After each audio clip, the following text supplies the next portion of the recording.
The partners? So we're a chip company, so we build chips. Yeah. And so the chips we build span service provider, enterprise, data center networks, and also small and medium business networks. Yeah. So everything that kind of sits in the infrastructure that you don't quite see, but you need it to work for you to see it function.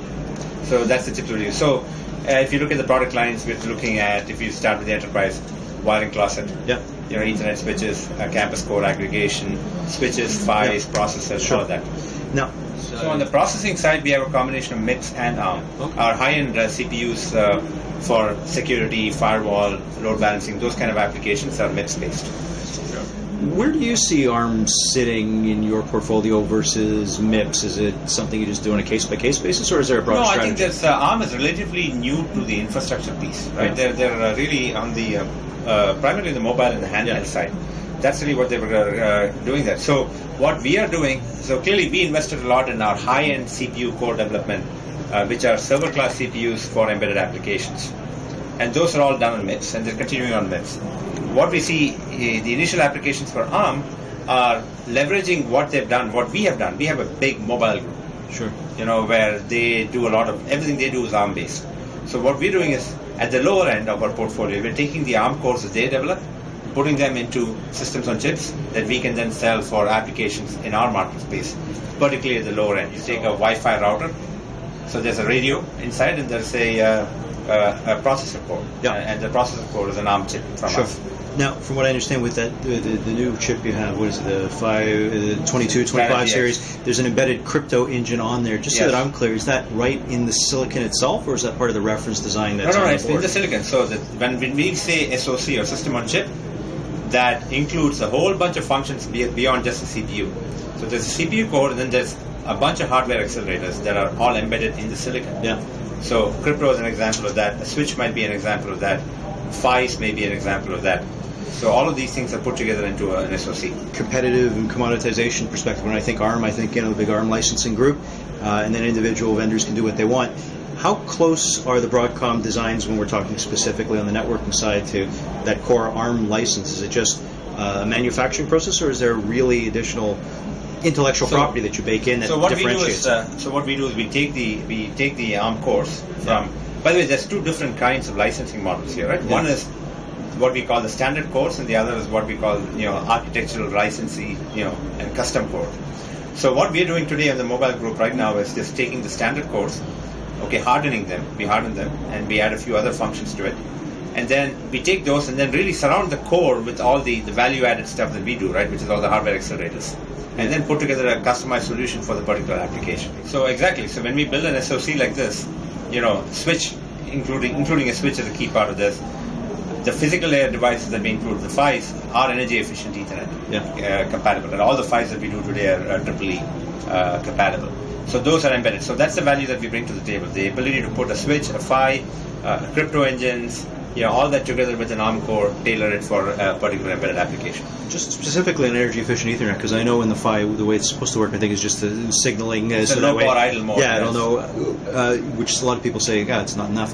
What additional energy efficiency stuff are you baking in? Because I know the protocol. So there's a lot more things we can do beyond that. So the basic EEE standard is exactly what you said, which is, you don't see traffic, you go into low power idle mode, and then, you try to reduce the power consumption on the link. We can do more than that. So since we have other stuff that sits behind, we could turn off other pieces behind the PHY. It's not just the PHY. You could turn off switch ports. You could turn off other stuff that goes behind it.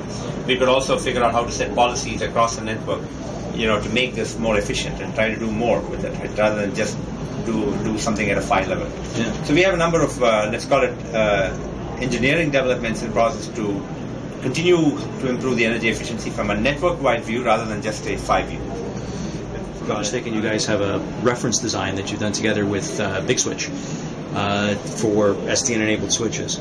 Yeah.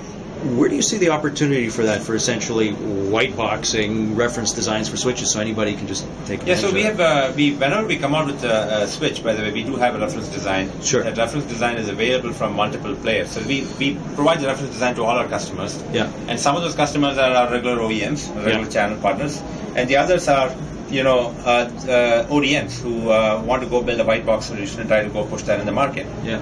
And what we've seen so far is that some of the large web data center providers have adopted that model. And then specifically on the SDN piece and how you may or may not be embedding switch light, is that something that the ODM does on their own, or is that something you can embed as part of the system? Switch light is a piece of software that runs on top. Switch light is, to me, I look at it as another operating system. So you can have, once you have a reference platform, you can run a variety of software operating systems on top of it, switch light being one of them. Are you guys participating in Open Daylight at all? And if not, what's your view on that? We're not an official member of Open Daylight, but we follow it closely, of course. Yeah. And I think it's a good thing. I think you want to encourage open source controllers, and you want to have a controller development that's available to run on top of the switches. You want to open up the APIs on the switches, so I think that's a good positive development. And is there a way that you can enable, northbound, southbound APIs or something inside of the silicon to accelerate that? So very much so, actually. Today, one of the things that we do is we do have an API that, in fact, most of our customers who are using our chips actually program to an API. Yeah. Okay. And that API is critical because it's maintained consistently, from one generation to the other generation. That's what they write their code to. So providing that API to all our customers is critical. As a part of this. API, if I'm not mistaken, you guys use a Linux development kit, and it's very much Linux-based. If you just give me a little bit of color as to how that works, because I system on a chip, it's just there. Is the Linux actually physically embedded on that firmware to begin with? It doesn't work that way. There's no Linux in the firmware there. All we do is we provide an API. Essentially, think about this API. It's a low-level API to program registers on the chip. Okay. To get function. Now, you don't want to be sitting there programming individual registers, so we abstract it out and we create an API that allows them to program various elements of the chip. Got it. And then there's a separate CPU sitting there that runs Linux and runs an operating system, and then that operating system is the one that programs the chip using the API. And does it matter what that operating system is? I know it's Linux, but so I could use VxWorks or whatever I want. Doesn't matter. In fact, we have multiple people using multiple operating systems running on our silicon. From a competitive perspective, because when I think ARM vendors in this space, server space, I guess the Calxeda guys, Qualcomm, Atheros, a couple others, where do you see the competitive differentiation on technology? You have to segregate it by applications. Yeah. Okay? So in this networking space, you have people who are trying to build server chips. Yeah. And you talked about Calxeda, you talked about a bunch of other people in media, there may be AMCC, Applied Micro. Sure. There's a lot of people doing server class chips. We're not focused on building chips for servers, at least not as yet, right? We are focused on building chips for embedded applications. Right. Okay. I would assume though that one of those, sorry to interrupt you, I would assume that one of those embedded applications is the NIC that's sitting in the server. The NIC actually is separate. We don't do ARM ARM chip for the NIC. We actually have separate micro-coded engines that are more optimized for data path processing. Okay. Than a regular ARM CPU. So we actually have micro-coded engines for the NIC. Is there also a LAN on motherboard? Because I know the Intel. Yeah, that's exactly the NIC, right? Okay. Effectively, the NIC. Essentially, LAN on motherboard is what's put directly on the motherboard. Yeah. These days, by the way, there's a little daughter card. It actually doesn't sit in the motherboard for 10 gigabit at least. It sits on a little daughter card. Right? And then a NIC is just a stand-up NIC, that goes into a PCIe slot. Essentially, they both use the same chips. Okay. Clear. How aware do you think the network in the form of the ARM system on chip, or MIPS, if the case may be, needs to be aware of applications?